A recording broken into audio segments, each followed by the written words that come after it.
Hello and welcome back to the Daily Bible Summary, where the goal is to renew your mind as we read a new chapter every day and ask, what can I learn? Today's episode is entitled, Not the Last Word. Read Mark chapter 15 if you have not, and if you have, let's get started. In today's episode, it's early morning. The chief priest with the elders and scribes and the whole council hold a consultation. They bind Jesus and deliver him over to Pilate, the Roman governor.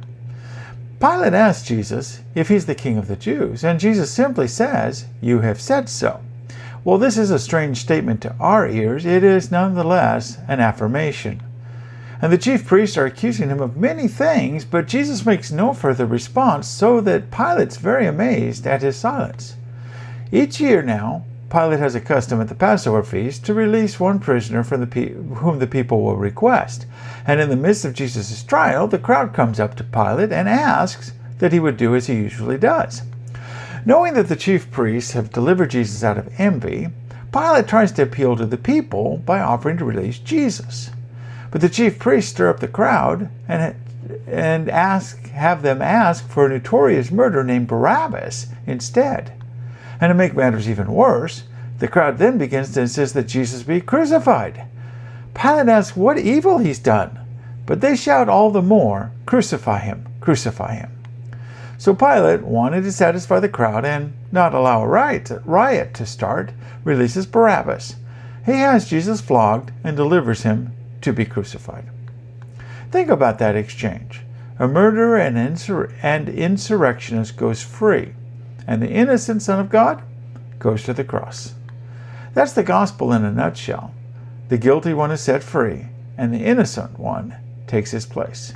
I wonder if Barabbas ever confronted how Jesus set him free. But maybe I should pay more attention to whether I recognize that Jesus has set me free. Then we see that the soldiers lead Jesus into the governor's headquarters and mock him there. As they dress him in royalty, they mock him as a king. They put a purple robe on him, twist together a crown of thorns, and place it on his head. They begin to salute him, "Hail, King of the Jews!" And abusing him even more, they strike his head with a reed, spit on him, and kneel down in mock homage. After they'd had their fun, they strip off the purple cloak and put his own clothes back on him. Now, don't miss this particular act of cruelty.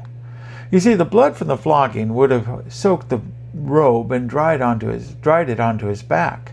Pulling it off would have only opened those wounds again. Then they led him out to crucify him.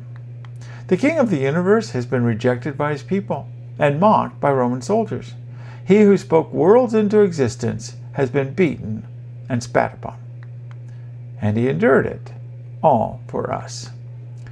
Then Mark notes that a passerby, Simon of Cyrene, who is coming in from the country, was compelled by the Roman soldiers to carry Jesus' cross. And Mark tells us Simon is the father of Alexander and Rufus, and since he names Alexander and Rufus, it's likely that they were early members of the church, known to his audience. They bring Jesus to Golgotha, which means the place of the skull, where they crucify him.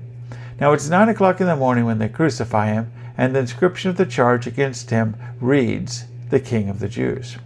They also crucify two robbers with him, one on his right hand and one on his left. And then we see Jesus enduring even more mockery as those passing by deride him, wagging their heads and taunting him. Even the chief priests and the thieves join in. At the 6th hour, which is 12 noon, darkness comes over the whole land for 3 hours. Then Jesus cries out with a loud voice, "Eloi, Eloi, lema sabachthani," which means, my God, why have you forsaken me?" Jesus here is quoting Psalm 22, but with a purpose he's quoting it. As he quotes it, the bystanders should recall that psalm. It was one that was often recited by them. Just like if I were to say, "Amazing grace, how sweet the sound," you would be able to complete it, "that saved a wretch like me," and probably keep going. This group would recognize the rest of Psalm 22, which was a messianic psalm. Even as he hangs on the cross, he is directing their minds towards the Scriptures. Will they see that the Scriptures are being fulfilled? Some standing nearby think he's calling for Elijah, and one runs to offer him sour wine for drink, saying that they should wait and see if Elijah comes to take him down. And then it happens. Jesus utters a loud cry and takes his last breath. But even in this tragic death, even in this miscarriage of justice, and even before the resurrection, God shows the good that comes from this, because the curtain of the temple is now torn from top to bottom, torn in two. The barrier which separated man from God, where only the high priest could enter in, and only once a year at that, now that barrier has been removed. Access to God is now available, and it is available through Jesus Christ. Mark records that even the centurion standing by said, "Truly, this man was the Son of God." A Roman centurion could see and acknowledge what the religious leaders refused to do. Mark also names that some of the women, Mary Magdalene, Mary the mother of James, and Joseph, and Salome, were also there at this event. They helped support him during his ministry. And this chapter closes as evening comes. The day before the Sabbath, let me say that again. This chapter closes as evening comes, the day before the Sabbath. And Joseph of Arimathea comes to Pilate and asks for Jesus' body. Though Pilate is surprised that Jesus is already dead, once he verifies that fact, he grants Joseph the body, and Joseph buries Jesus in a tomb wrapped in a linen shroud. And then he rolls a stone to seal the grave, while the women who are paying attention to where Jesus' tomb is located so that they can come back tomorrow. The king is dead. And let me say that again. I apologize. They didn't come back the next day. That was the Sabbath. They were going to come back on the first day. We'll get that next chapter.